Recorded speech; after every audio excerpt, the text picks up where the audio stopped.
So the next section of the class is going to deal with what are called immediate inferences, which are a distinct type of deductive argument that we're going to cover here in categorical reasoning. So in this video, we'll be covering Chapter 4, Sections 4.3 through 4.6. Now, just so you know, I do not plan to follow the book precisely here, and I'm going to bounce around from topic to topic a bit, and I do not plan to cover every issue that is covered in this section. In particular, I'm not going to really spend much time talking about the Boolean versus Aristotelian distinction in logic. And for the most part, what I plan to do is leave this up to Hurley to explain to you. So in your readings, he'll try to explain the distinction between these, why they matter, and so on.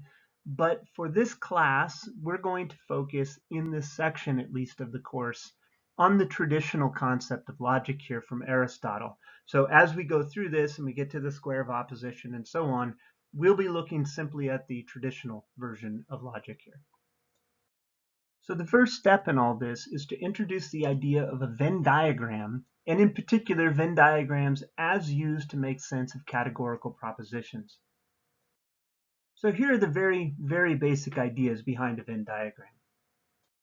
The basic unit of a Venn diagram is a circle, and what the circle is meant to represent is simply a class or category of things.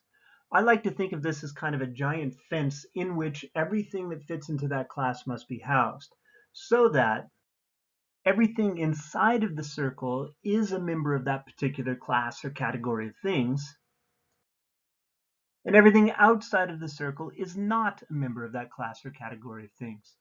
So again, the very basic building block of Venn diagrams are just circles which represents classes or categories of whatever you're talking about. So the next step is to ask, what do we do to these circles?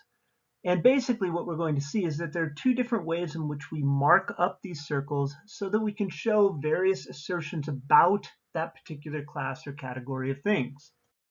So the first way in which we assert something about a Venn circle is through shading. That is, by coloring in or filling in empty parts or entire parts of the circle. Now the use of shading in logic is a bit different than other uses for Venn circles. When you shade something in a Venn circle in logic, what you're saying is that is an empty category. If I take an entire circle and I shade it in, I'm saying nothing exists in there. There are no things in that category at all. So shading is basically kind of like erasing something. It's filling it in with a void. So the only other thing we do to a Venn circle is place an X in there. And if you put an X somewhere in or outside of a circle, you can really understand this as representing a particular claim. There is at least one, and you can take that X to be a token example of that one. There it is, whatever it is you're talking about. So if you put an X somewhere, just think of it as saying there is at least one thing, and then it's either in or outside of the circle. So rather clearly, these will represent particular claims. So the next step is to understand how we use Venn circles to represent a categorical proposition as such. Now, if you stop and think about it, a categorical proposition will always have two terms, a subject term and a predicate term. Each term represents a class or category of things, and that means I need two different circles in order to represent a Venn diagram. So if you notice this particular example, what I have are two circles that are overlapping. One circle represents my subject term, the other represents the predicate term. Now the question we have to answer is, why do we overlap these? What does that actually accomplish for us? What this accomplishes for us is actually quite simple. By simply overlapping these two Venn circles, each one representing a different class or category of things, it allows us to represent every possible logical relationship that can exist between the two different categories of things under consideration. So for example, if whatever it is we're talking about happens to fit into this particular portion of the subject circle, notice what we know about it is that it is the subject, but it has nothing to do with the predicate term. And if whatever we're talking about would happen to sit on the other side in the predicate circle, what we find is we know it is the predicate, but it has nothing to do with the subject term. So notice the distinction between these two sides. One is only the subject and not the predicate. The other one is only the predicate but not the subject. And of course, if it happens to sit in the middle, whatever it is we're talking about, then it is both the subject and the predicate together. And of course, if it's not in either circle, then it's not the subject and it's not the predicate. And notice these four possibilities are the only four possibilities that we can have with any two things that we're talking about that deal with the subject and predicate class.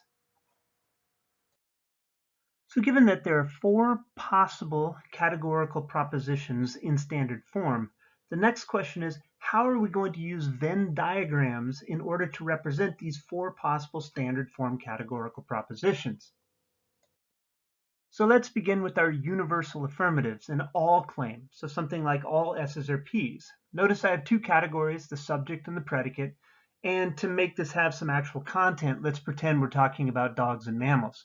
So if I say all dogs are mammals, what am I going to have to do to show this logical relationship between the class or category of dogs and the class or category of mammals?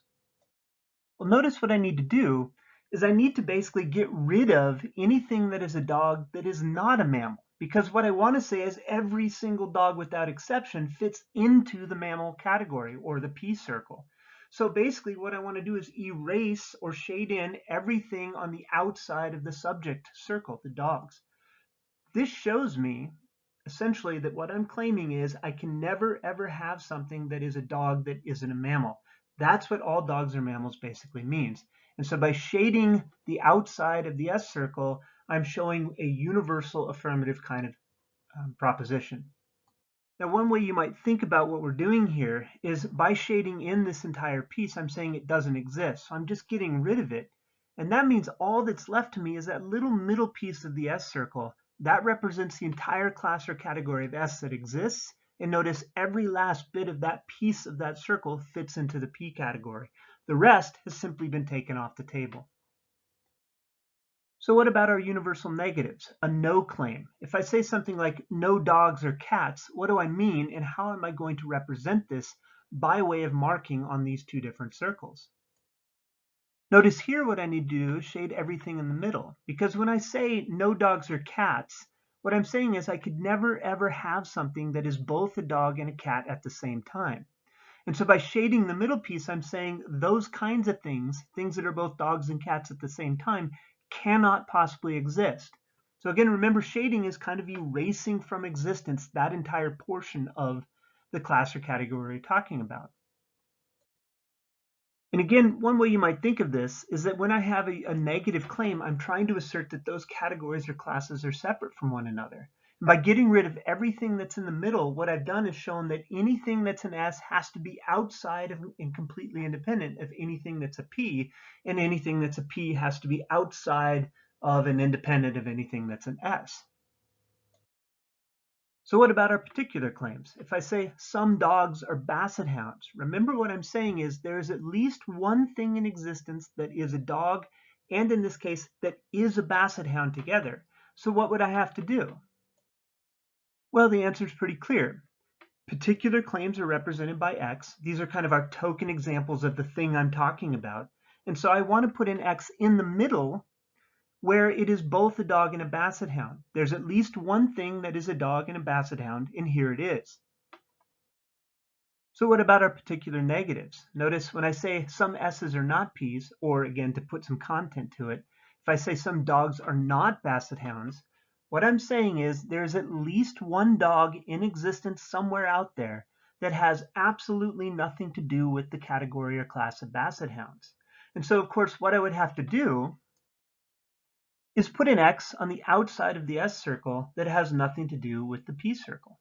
So what this means basically is I now have my token example. There is at least one dog, and there it is where the X is sitting, that has absolutely nothing to do with the category of basset hounds. Right? So what we get here is basically four possible ways of arranging these things. So here's some things to think about with Venn circles. First of all, there are only four possible ways to diagram a single categorical proposition.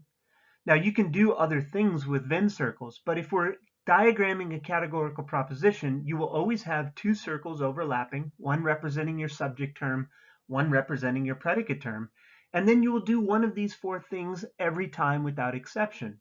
If it's a universal affirmative, you shade the outside of the S circle. A universal negative, you shade the centerpiece. If it's a particular affirmative, some are, what you want to do is put an X in the middle, and if it's a sum or not claim, a particular negative, you want an X on the outside of the S circle. And again, these are the only 4 possible ways to diagram a single categorical proposition. Notice too that in a single categorical proposition, you will never shade an entire circle. That's actually quite important here. One of the most common mistakes in dealing with this stuff is to just start shading like crazy. But keep in mind, there are really only 2 ways in a single categorical proposition that you can use shading. You shade the outside of the S circle or you shade the middle, and that's it. But you'll never have the entire circle shaded. If an entire circle is shaded, you're saying that entire class or category doesn't exist. And in a categorical proposition, you're not trying to ever do that. You want to say some portion of it either exists in or does not exist in a different category or class of things, your predicate term.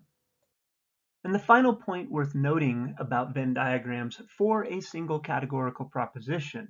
Now this will change when we start doing other things. But whatever you're doing here for a single categorical proposition, notice that whether it's shading or an X, it always is going to involve the subject category. Right? So no matter what, you're going to have to either shade in the S circle or put an X somewhere in the X circle, but you'll never ever mark on the predicate side all by itself without involving the subject category. And the reason for this is actually quite simple. If you think about it, in a single categorical proposition, what you have is a quantifier, a subject term, a copula, and a predicate term. And the job of your quantifier, the all, no, or some, the job of the quantifier is to tell you something about the relation of the subject in every case to the predicate. So the subject is always going to have to be involved here. So again, the basic point here worth paying attention to is when you're dealing with a single categorical proposition, your subject term always has to be involved in some way. So that's all you need to know about Venn diagrams, at least for now. So we're going to move on then to what is called the Aristotelian square of opposition. Now, as I mentioned before, we're going to bounce around a bit in the book. The book itself, actually, at this point, is going to move directly into what is called the Boolean square of opposition. And we're pretty much going to skip that. And instead, we're going to look at the more complex version of the same thing, which is called the traditional square of opposition or the Aristotelian square of opposition. So the basic idea is this. The square of opposition is a diagram or a way of representing the different ways in which each of the 4 possible categorical propositions of this system are logically related or opposed to each other. So this is what it traditionally looks like, and there are a few things worth noting about this square of opposition up front. First of all, notice the 4 corners. We get the 4 letters A, E, I, and O in order here. And if you think about what those represent, these represent our 4 possible standard form categorical propositions. An A claim, if you remember, is quite simply an all claim, a universal affirmative. An E claim is quite simply a universal negative or a no claim. An I claim is a particular affirmative, some are, and an O claim is a particular negative, some are not. So we get these 4 letter designations used in the 4 corners to represent the various possible propositions. And then the job of the square is to show you every logical relationship between all 4 of these possible categorical propositions. So notice if you just look at the top here, A and E are universal affirmative and universal negative. These are considered contrary claims. A and O would be contradictions, as would E and I and O are subcontraries, and A and I and E and O are what we call subalterations. So what these each represent are different types of logical relations that can be drawn between the various propositions that we have to work with. So let's start by looking at what is perhaps the most important of all of the possible logical relations here, the idea of a contradiction. So a contradiction basically means this. A contradiction occurs when one proposition is said to be the necessary denial of the other, so that both propositions cannot be simultaneously true and both cannot be simultaneously false. So that means if one is true, the other is necessarily false, and if one is false, then the other is necessarily true. And of course, when we talk about contradictions in terms of the square of opposition, what we're talking about are the two corners, are the sets of corners. A and O contradict one another, and E and I contradict one another. That is, if an E claim is true, then I know that an I claim would have to be false. And if an I claim is true, then I know that an E claim is false, and so on. So the various pairings here, A to O and E to I, are contradictions. So what this basically means is this. If I know that an A claim is a true assertion, then I would also know necessarily that an O claim with the corresponding terms would have to be false. So to put this in terms of an example, if I know that all dogs are mammals is a true proposition, then I also know with necessity that the claim some dogs are not mammals would have to be false. And of course, it goes the other way around as well. If I know that a particular negative is true, then I also know that the universal affirmative is going to be false. And of course, the same is true from the other set, from the E to the I claims. These are also contradictions. If I know an E claim, a no claim is true, then I know that the particular must be false, and vice versa. If I know an I claim is true, then the E claim is going to have to be false. We can actually show this quite cleanly and coherently by simply going to our Venn diagrams for the particular assertions. Notice that a universal affirmative in all S's or P's is going to end up shading the entire outside of the S category. In other words, I'm saying that cannot possibly exist.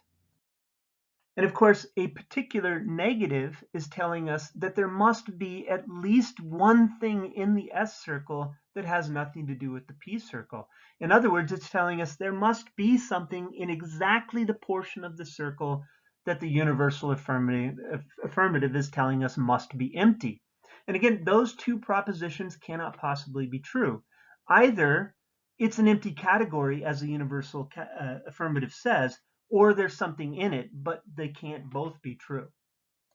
And notice much the same follows from the other side of this equation. If we have an I claim, a sum S's are P's, what we're asserting is there must be at least one thing that is both an S and a P in that middle piece together.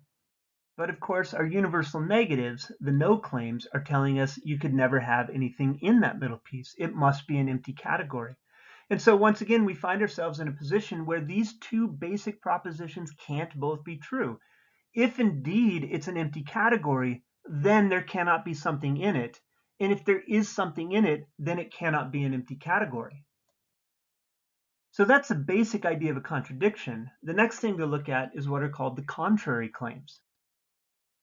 We say two propositions are contraries when the pair cannot simultaneously both be true, so that the truth of one necessarily entails the falsity of the other. But unlike a contradiction, it is possible that both of them might be false. And of course, what we're talking about here are the two universals, the A and the E claim, or all claims and no claims. These are contrary sets. So what this logically entails is the following. If I know that an A claim is true, then I also know that the E claim containing the same set or pairs of categories must also be false. And I know that if an E claim is true, then the A claim with the same categories must be false. So let's take an example and we'll work from an E claim forward here. Take the claim, no dogs are cats. Well, I know that's a true statement. Dogs can never be cats. And of course, that also means that the claim all dogs are cats would have to be false. If the universal negative is a true claim, then necessarily the universal affirmative has to be false. But unlike contradictions, when I only know that something is false in a contrary relationship, I really don't know anything about the other alternative. It might be true, it might be false, but I really can't form a judgment. Now, if I know that the claim all dogs are basset hounds is false, then technically, logically speaking, I cannot really assert anything about the truth value of the universal negative of the claim no dogs are basset hounds. It might be true and it might be false. Now, we're in a position to actually make a judgment about the truth or falsity of it, But our interest in this is really about what logically follows and follows necessarily from our knowledge of the single proposition or the truth value of the single proposition, all dogs are basset hounds. And so what we find with contraries is that if I know one of my universals is a false claim, then I'm not logically in a position to make any judgment whatsoever about the truth or falsity of its contrary. So in the next relationship we have to look at is called the subcontraries, and these can be best understood as being pretty much the exact opposite of our contraries.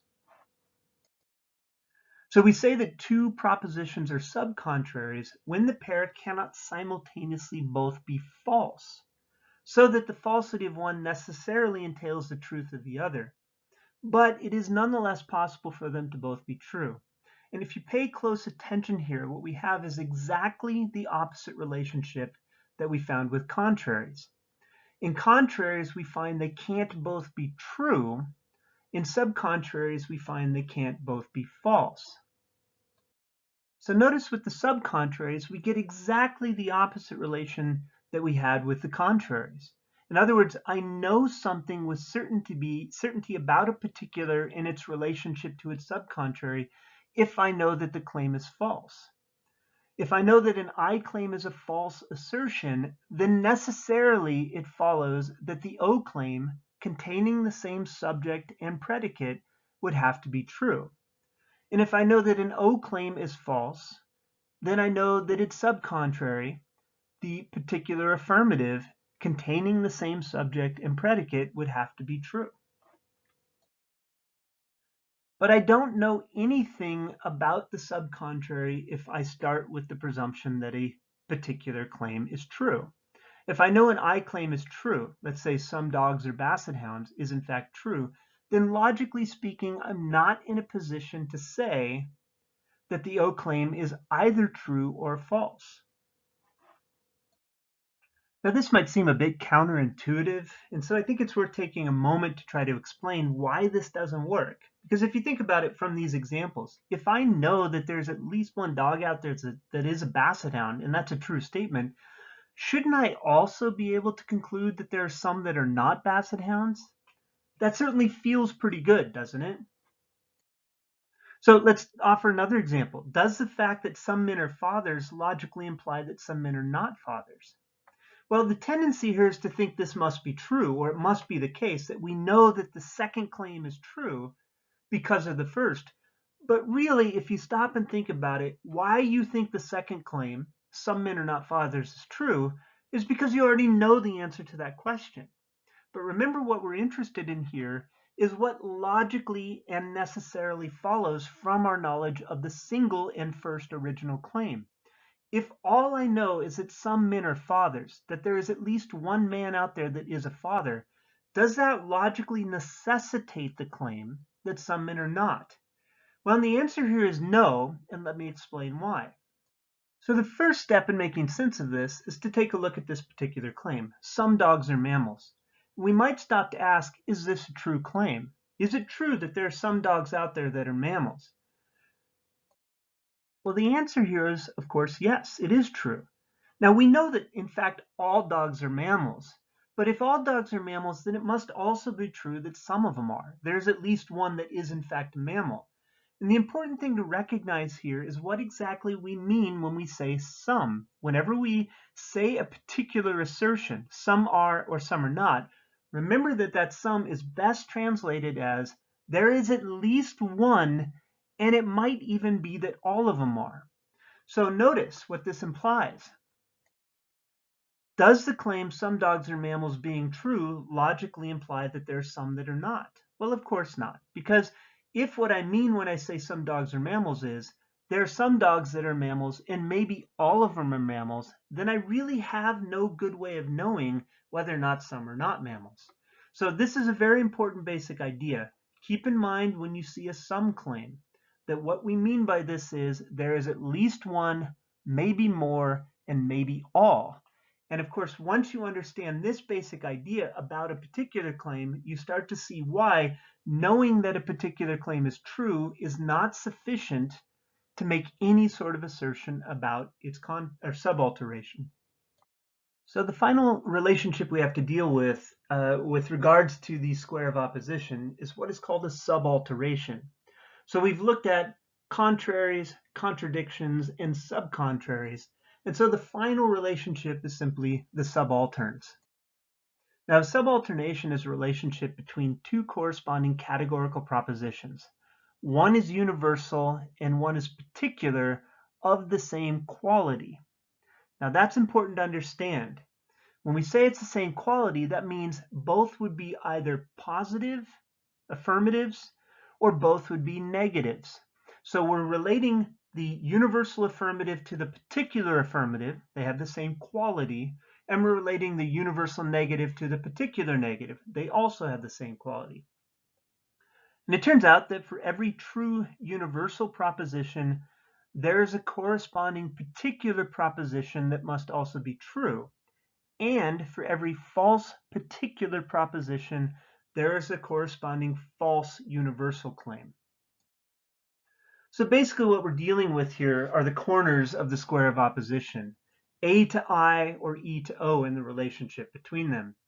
And the basic idea here is fairly simple. The sort of rule to follow here is that truth always flows downwards. If I know the truth of a universal, then I know a corresponding particular with the same subject and predicate must also be true. In other words, if all dogs are mammals is true, then some dogs are mammals must be true as well. But I don't know the other way around. That is, if I know a particular claim is true, like let's say some basset hounds or dogs is true, I can't make any assertion about the universal. It might be true, it might be false, I just don't know. So again, with the subaltern, if I know the truth of a universal, that will guarantee the truth of the corresponding particular. So truth always flows downward. And we also find that falsity must flow upward. That is, if I know a particular claim is false, then I know the corresponding universal with the same subject and predicate must also be false. So, for example, if I know that some dogs are cats is a false claim, then I know with necessity the claim all dogs are cats must also be false. But notice it doesn't go the other way around. If I know a universal claim is false, that does not guarantee anything about the particular. I can't say one way or the other if it's true or false. So frankly, these are pretty confusing ideas. It takes a long time to get comfortable with all the possible relationships that you can have. In this particular grid here that I have on the slide is one that is worth paying very, very close attention to. It doesn't hurt to just sit here and stare at this stuff. It gives you every possible relationship between the various claims. Now notice it says contrariety and subcontrariety instead of contraries. This is some dang British stuff. But the basic idea is fairly simple. Notice if we just go to the top corner, the top left corner where A is, a universal affirmative, I can actually show, or it shows every possible relationship you can have between those claims. If, for example, I know an A claim is true, then I know the corresponding E claim must be false. I know that the corresponding O claim must be false, and I know that the subalteration, the corresponding I claim must be true. So I can actually determine a great many things. And wherever you see U on this, it just means it's undetermined. And what that means is I cannot draw any possible conclusion whatsoever about it being true or false. I don't know anything, and so any conclusion I might draw is going to be a bad one. Again, it's worth staring at this chart for a while and getting comfortable with it. This is, I think, one of the harder parts of this section of the logic. If you have questions about it, feel free to contact me, and I'll post this chart as a simple image document on Canvas for you to look at if you want. But it's something worth paying close attention to. So to sort of sum up the various relationships and what we can know about a claim based on our knowledge of a single proposition being true or false, if we start with the idea that a claim is true, notice that if I know a universal is true, then I can make a determination about every other possible relationship. E, I, and O, for example, with an A claim, or with an E claim, I know the A, I, and O. Right? So if an A claim is true, the E claim is false, the I is true, and the O is false. If an E claim is true, the A is false, the I is false, and the O is true. Notice with the particulars, if I know a particular claim is true, then the only thing I know is its contradiction. Everything else is undetermined, and I can't determine one way or the other if the other would be true or false.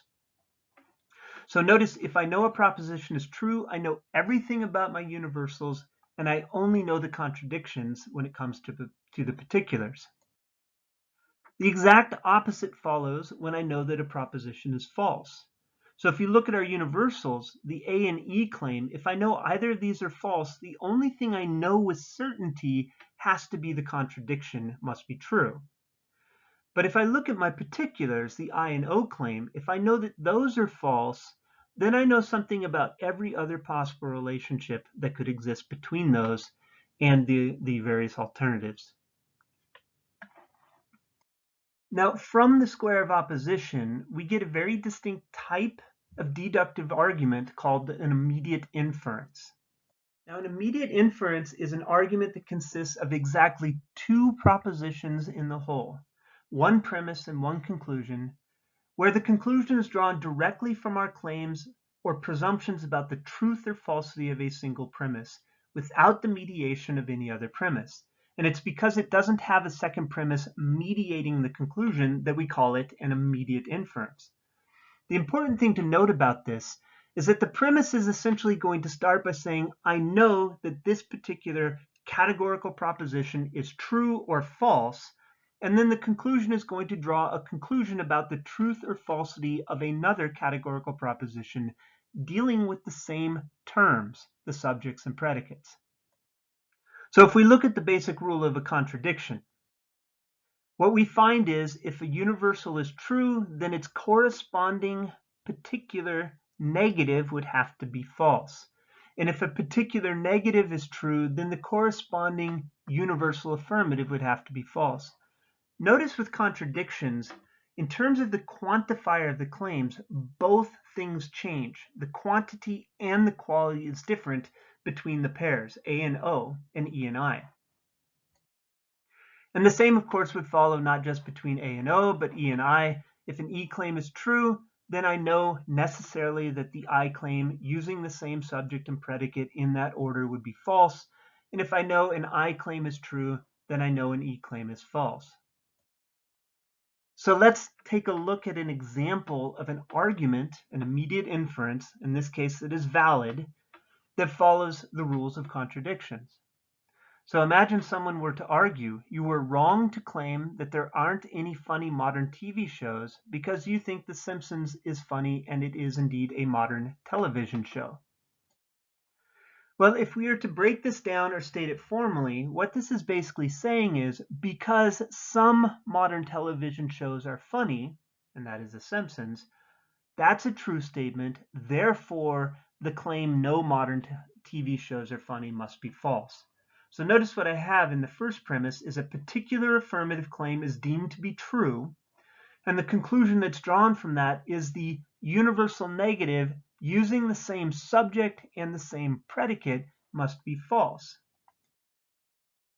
And of course, notice following the rules of contradictions, this is a valid inference. If it is indeed true that there is at least one modern television show that's funny, and we know that's true, then logically it is necessary that the claim no modern TV shows are funny must be false. So notice, simply using the square of opposition and the various rules that follow from it, we can determine that this conclusion follows, and it follows necessarily from our knowledge of the truth of that single statement or premise.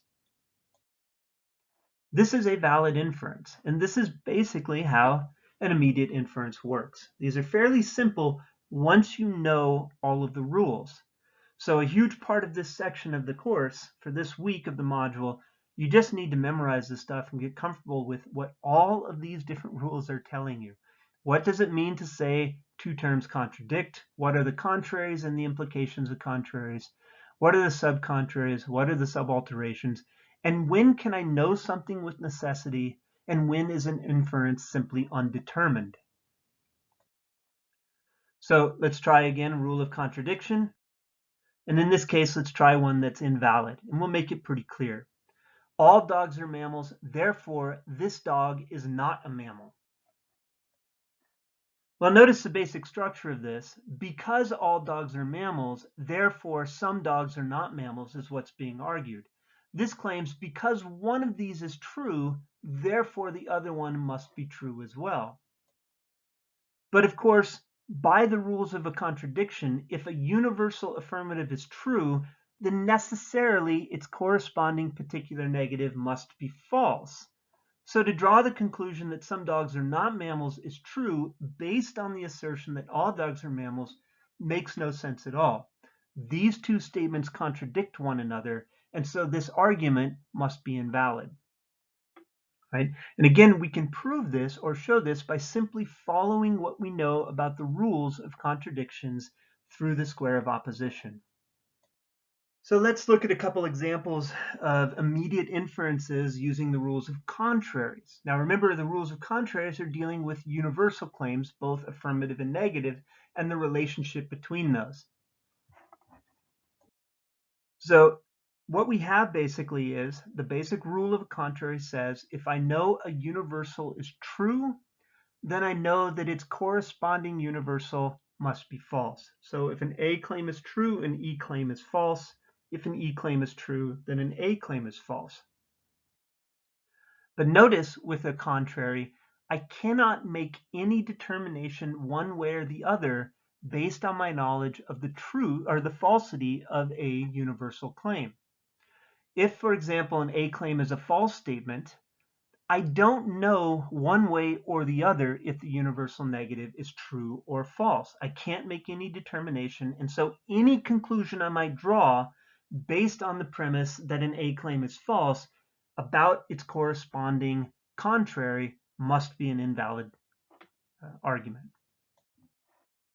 So let's look at an example, and this will be a valid argument using the rules of contraries. Notice for it to be valid means I would have to know that in my premise that my universal is true, and then necessarily the conclusion would be the corresponding universal is false. So here's an example. No protons are negatively charged particles, and therefore it must be false that all protons are negatively charged particles. Now, if we look at the basic structure of this argument, it is saying in the premise, because no p's or n's is true, therefore all p's or n's must be false. And of course, if we simply follow the rules of contraries, knowing that a universal is true guarantees that its corresponding and opposite universal must be false. So we're following the rules of contrary here, which means this is a valid argument. If it is indeed true that no p's or n's, then it is also necessarily false that all p's or n's by rules of contraries. So what would an example of an invalid immediate inference be using the rules of contraries? Well, notice if we take this argument, it says, given that the claim protons are not positively charged particles is false, we can conclude that all protons must be positively charged particles. Now notice the basic structure of this argument. It starts in the premise with an assertion that a universal negative is false. No p's or c's is false, and the conclusion it draws is actually quite irrelevant. I can't know one way or another about the all claim if it's true or false. So drawing the conclusion that all p's or c's is true must be an invalid argument. Why? Well, just look at the rules of contraries. If I know that an E claim is false, I cannot draw any conclusion whatsoever about the truth or falsity of the A claim. This would have to be an invalid argument. So whenever an immediate inference violates the rules of contraries, that is, whenever it attempts to use our knowledge of the falsity of a universal claim to draw any conclusion at all about the truth or falsity of the opposite corresponding universal claim, it commits what is called a fallacy of illicit contrary. Now, this is the first of a handful of fallacies that you'll need to know for this section. And let me point out very quickly a couple definitional points. First, what it means to say that an argument is fallacious is nothing more than to say it is invalid. So every time you see the word fallacy in this class, just think you're saying that is an invalid argument. And we'll have a number of fallacies that we're going to use that are basically really common mistakes in logic that have been basically given their names so that we can identify the logical mistake that is made. And the first, again, is the fallacy of illicit contrary. Now, what do we mean by illicit? This is going to be a term that's used in a number of these different fallacies in this section. Illicit just means it's breaking the law or rule. So an illicit drug, for example, is one that is illegal. It broke the law. So a fallacy of illicit contrary is simply an invalid argument that is invalid because it broke the rules of contraries. So let's take a look at immediate inferences and the rule of subcontraries. If you remember, subcontraries are dealing with the bottom of our square of opposition, that is, with particular claims and the relationships between them. So notice here I'm dealing with I and O claims, and the rule of subcontrary is exactly the opposite of that of contraries. Notice with the subcontrary, I actually know something and I can infer logically and validly about the truth of a claim based on my knowledge of the falsity of a particular claim.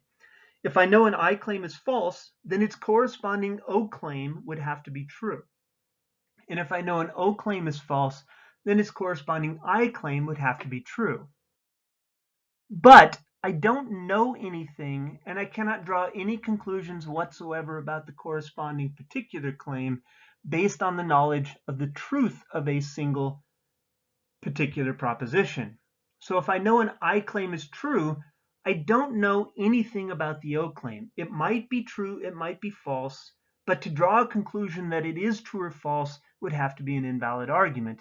And the same goes in the other direction. If I know that an O claim is true, then I really can't draw any conclusion whatsoever about the corresponding I claim using the same subject and predicate. That might be true, it might be false, but I really just don't know. So let's look at an example of a valid argument using the rules of subcontraries. Given the claim that some diamonds are not precious stones is false, therefore some diamonds must be precious stones. Well, the basic structure of this is fairly simple. Notice the premise is some diamonds are not precious stones, and that is deemed to be a false statement. The conclusion drawn from this is that it must be true to say some diamonds are precious stones. And of course, if we just go to the rules of subcontraries, remember, if I know a particular claim is false, then its corresponding particular must be true. So in this case, because my premise says the O claim, some D's are not P's, is false, logically this necessitates that some D's or P's must be true. This is a valid argument, and it's valid because it follows the rules of subcontraries. Remember, I can know something about a corresponding particular claim if I know that its opposite particular claim is false, then I can determine the other one must be true.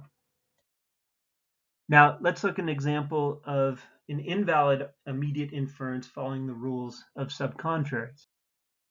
Given that some diamonds are precious stones is true, therefore we know that some diamonds must not be precious stones. Well, notice in this case what we do is we start with a premise that claims a particular affirmative is true, and from this we assume we can draw the conclusion that the particular negative with the same subject and predicate must be false.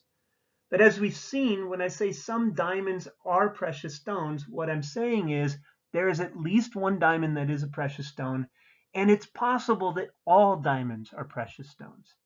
So the claim some diamonds are not precious stones might be true, it might be false, but it sure as heck does not follow necessarily from that original premise. And that, of course, makes it an invalid argument. So if we simply look at the rule of subcontraries, remember moving from our knowledge of the truth of a particular claim, in this case an I claim, I cannot know one way or the other what the O claim is going to be. It might be true, it might be false, but to draw any conclusion is necessarily going to be an invalid argument. And so this original argument, some diamonds are precious stones, therefore some are not, would have to be an invalid argument.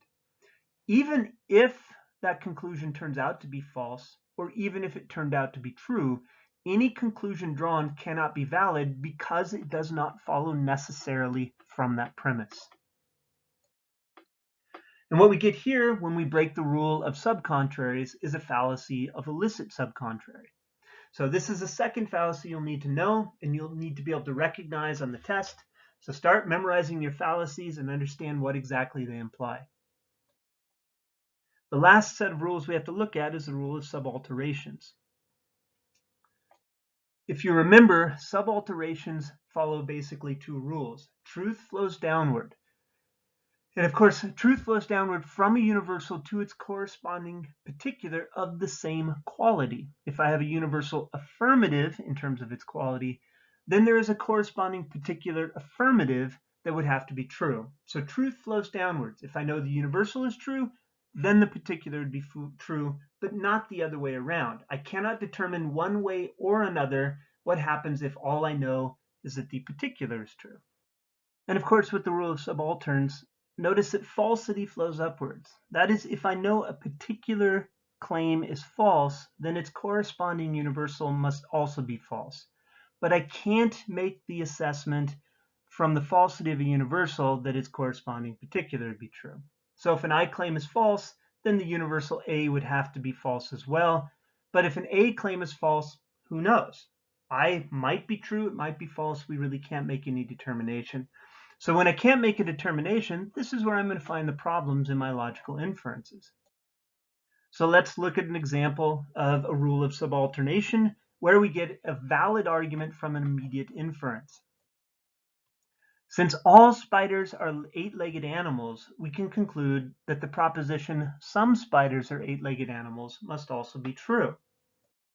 Well, notice what we have is all spiders are eight-legged animals is true. Therefore, some of them must be eight-legged animals has to be true as well. And of course, that's exactly what the rule of subalternation tells us. If the universal is true, its corresponding particular would have to be true as well. And that's exactly what we get, which means this is a nice valid argument. Let's take a look at the rule of subalternation, again valid in an immediate inference, but this time working the other direction or using the other rule of falsity. Since the claim some dogs are not basset hounds is clearly false, we can conclude that the claim no dogs are basset hounds is also false. So if we look at the basic structure, we start with a particular negative and we assert that it's false. Some dogs are not basset hounds is false. Therefore, no dogs are basset hounds must also be false. Well, if the particular claim, the O claim, is false, then necessarily the E claim would have to be false as well. If there is at least one dog that's a basset hound, I can't say none of them are.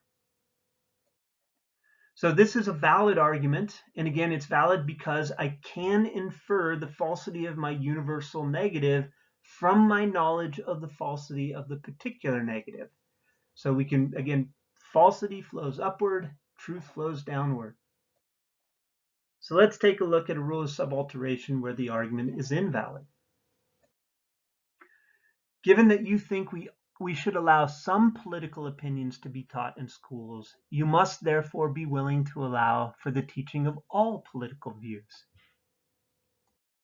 Well, notice what this argument is saying. Because some political views are views that should be taught in school is true, therefore all political views are views that should be taught in school. Well, following the simple logic here of the subalterns, the fact that a particular claim is true is not sufficient for me to say that the A claim is true. That must be undetermined. Maybe all of them are, maybe all of them aren't, but I cannot draw that conclusion one way or another. What that means is that this is an invalid argument, right? And it's invalid if you think about it for pretty good reasons.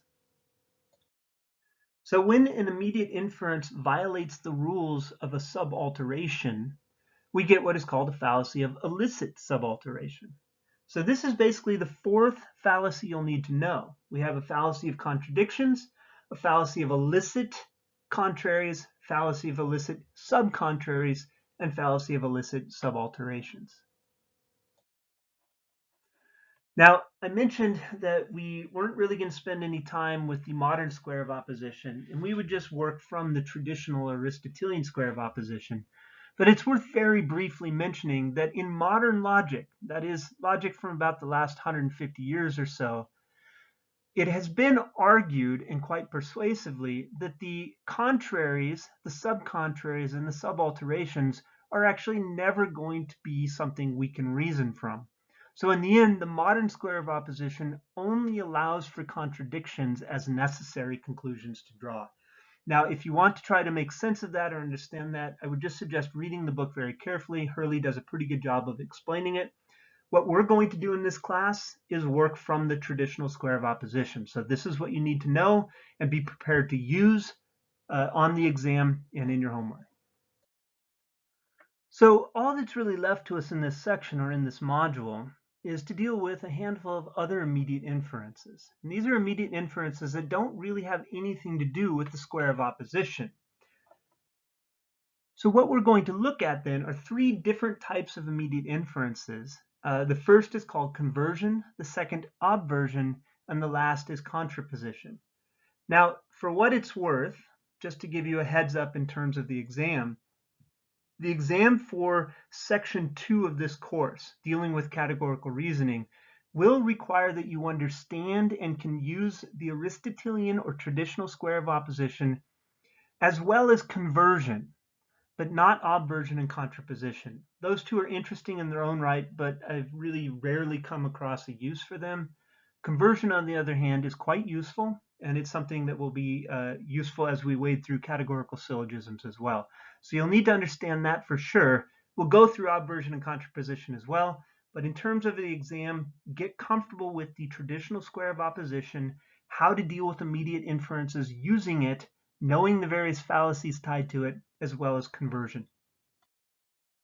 So let's start with the idea of a conversion, and it might be useful to begin by comparing this in a sense to what we've seen already with immediate inferences when we use the square of opposition, to see how it's different and what kind of different move it's trying to make here. So if you pay close to the immediate inferences that we've seen using the square of opposition, there's one feature here, regardless of what particular type of argument you're using, what particular rule you might be using, whether it's contradictions, contraries, subcontraries, or the like. There's something worth noting about the basic structure of these kind of arguments.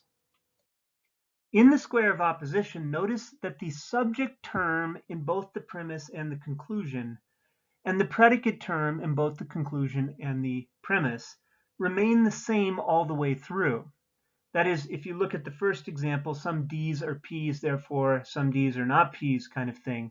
Notice the subject in both the premise and the conclusion is simply D, whatever that stands for, and the predicate is P. And this is how a square of opposition works.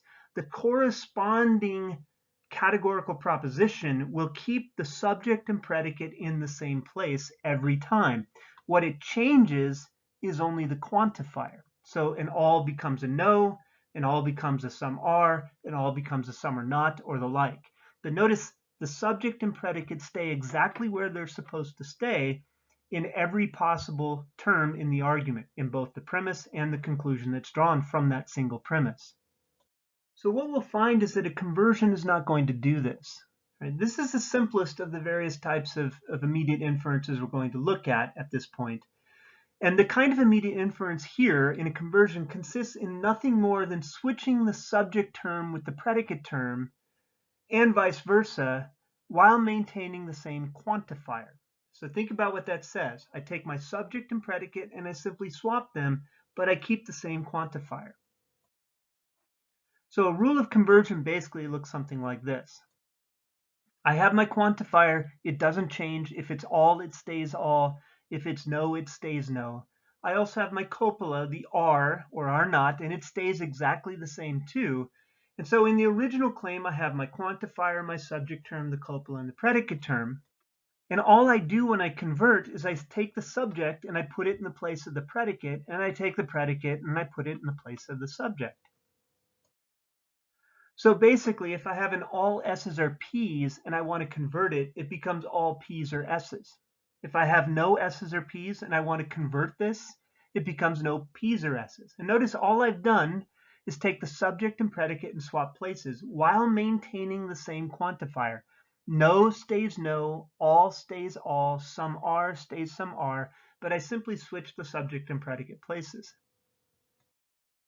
Now, it should be clear if you just stop to think about this, that not all of these make sense. If, for example, I say all dogs are mammals and I convert that, it becomes all mammals are dogs, and rather clearly these are not saying the same thing. But on the other hand, if I say no dogs are cats and convert this, it becomes no cats are dogs. And logically speaking, these are perfectly identical. They mean essentially the same thing, and the logical implications of that kind of a proposition are one and the same.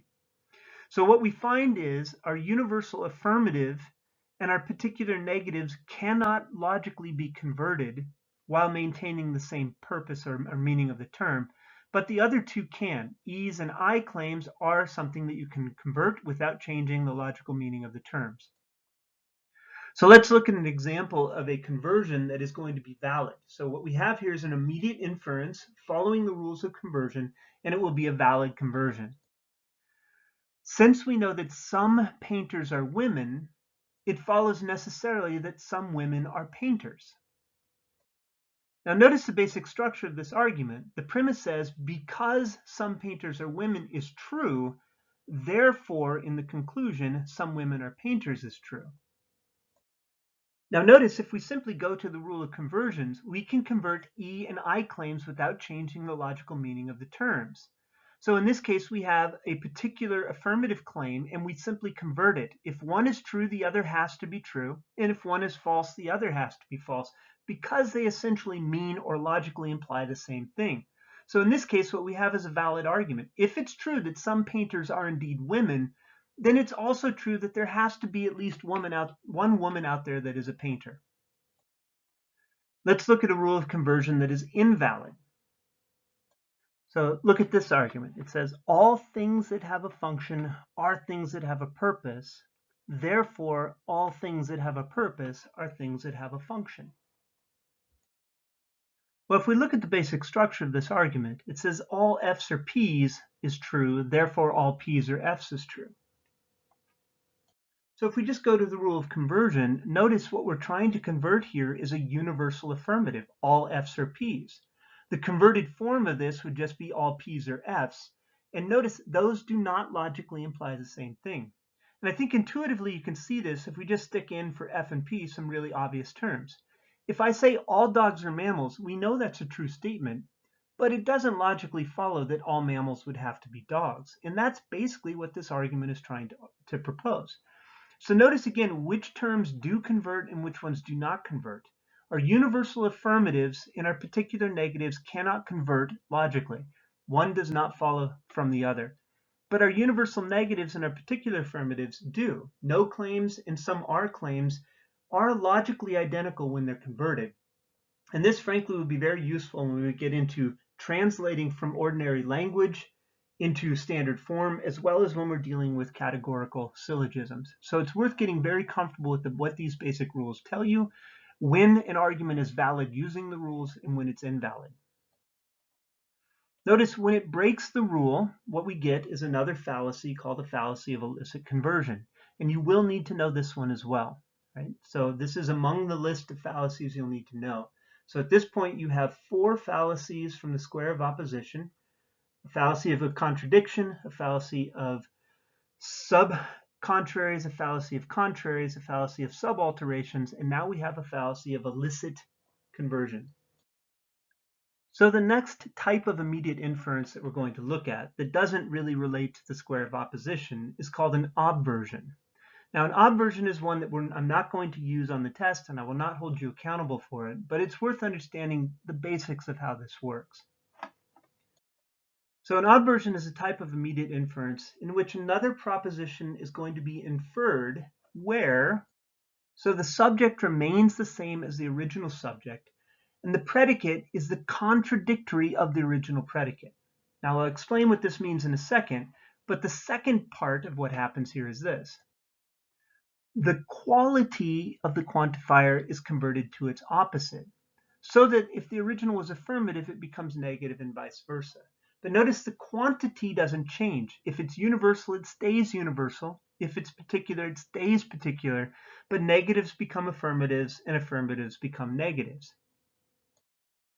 So what we get here is the result that the two propositions are logically identical, so that if one is true, the other is true necessarily, and if one is false, the other is false necessarily. And this will be true of any categorical proposition, regardless of its quantifier. When it is properly averted, the truth of one necessitates the truth of the other. The falsity of one necessitates the falsity of the other. So any type of categorical proposition can be averted, and logically what follows from it will be the truth or falsity of the claim. So here's the basic rule of aversion, stated without all the formal jargon. First of all, the first step is to change the quality of the quantifier without changing its quantity. Now remember what this means. Quality means the negative or affirmative aspect of it, putting together, taking apart. The quantity is how many, right? So we're talking about universal or particular. So if it's universal, it stays universal. If it's particular, it stays particular, but we change the affirmative or negative quality to its opposite. So alls become no's and no's become alls, and some are become some are not, and some are not would become some are. Notice that the quantity doesn't change, but the quality does. And then step 2 is that we substitute the predicate term, so the second term in the statement, with what is called its class complement. So the idea of a class complement is actually quite simple. Take any term, whatever it is, any class or category of things, like let's say dogs or books.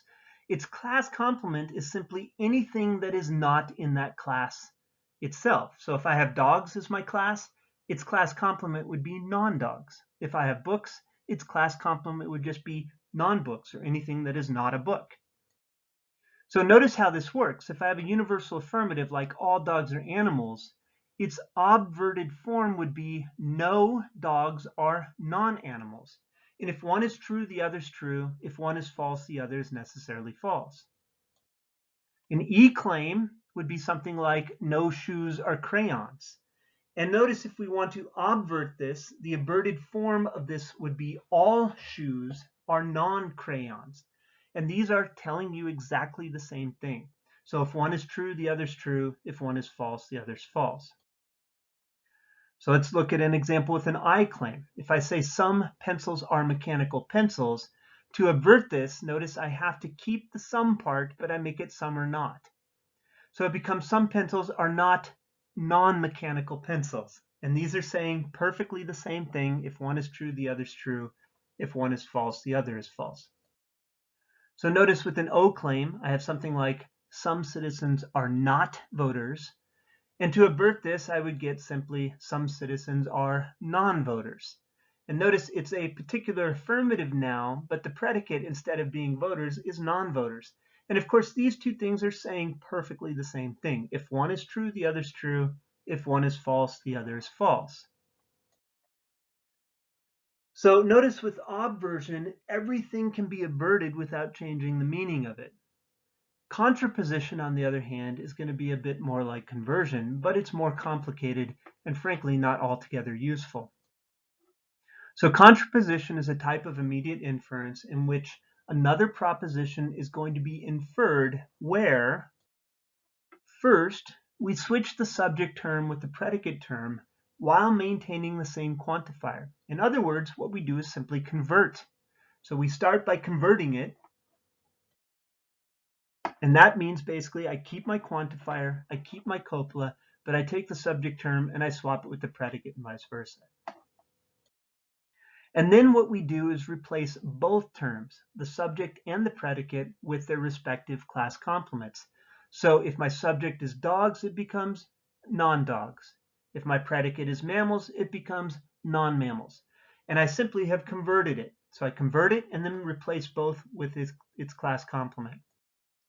So our class complement again is dogs would be non-dogs, books would be non-books, and we can just keep running through those. Anything that doesn't fit into it, you simply stick a non in front of it, and that is its class complement. So with the rules of contraposition, what we find is quite simply that the opposite of what we saw with conversion is going to be true. So I cannot infer anything about the E claims and the I claims from the contraposition. But the other two do in fact work. All claims and some are not are logically saying the same thing when we get the contraposition of those positions. So let's look at a quick example of a valid immediate inference following the rule of contraposition. Since all our members are registered voters, it follows that anyone not a registered voter is a non-member. Well, notice the basic structure of this is I start with the claim all M's are V's, and I assert that this is true, and then logically I infer that all non-V's are non-M's. And of course, this would have to be true as well, following the rule of contraposition. Because if you recall, in a contraposition, our A claims can basically be converted into this form, and they mean essentially the same thing. So that if one is true, the other must be true as well. If one is false, the other must be false as well. So these mean exactly the same thing. So that makes this a valid argument because it's following the rules of a valid contraposition. Let's look at an example of an immediate inference that breaks these rules. Since some citizens are legislators, it follows that some people who are not legislators are non-citizens. Notice the basic structure of this starts with a particular affirmative, some C's or L's, and it asserts that it's true. And the inference or conclusion drawn from this is that some non-L's are non-C's, that must be true as well. But of course, if we just run to our rules, we know that we cannot do this to a particular affirmative. Our I claims do not imply the same thing when they are offering us the contraposition of them. So what does that mean? If I have a particular affirmative, I cannot make any judgment whatsoever about the contraposition. That makes this an invalid argument. Whether it's true or false, we don't know, but it sure as heck doesn't follow necessarily from the simple fact that some C's are L's. I cannot infer one way or another whether some non-L's or non-C's is true or false. And what that means is it violates the rules of a contraposition. And not surprisingly, we get a fallacy associated with this called simply the fallacy of illicit contraposition, because it's an invalid argument that breaks the law or rule of contrapositions. Now, this particular fallacy is one that you will not be tested on, but it doesn't hurt to know it for your own edification. Now that's the end of this module. That's all the information you're going to need to get you through the entire week of class here. I would suggest you read very carefully what happens in Hurley. He's going to talk about some things that I did not talk about in this particular video, but what is in the video is the stuff that you're going to be accountable for, that we'll use for the tests that you need to study. So if you have any questions, like always, feel free to contact me, send me an email, we can Zoom if necessary, or you might consider posting your questions on the discussion board for me or other students to answer. And until then, I'll see you at the meeting on Wednesday.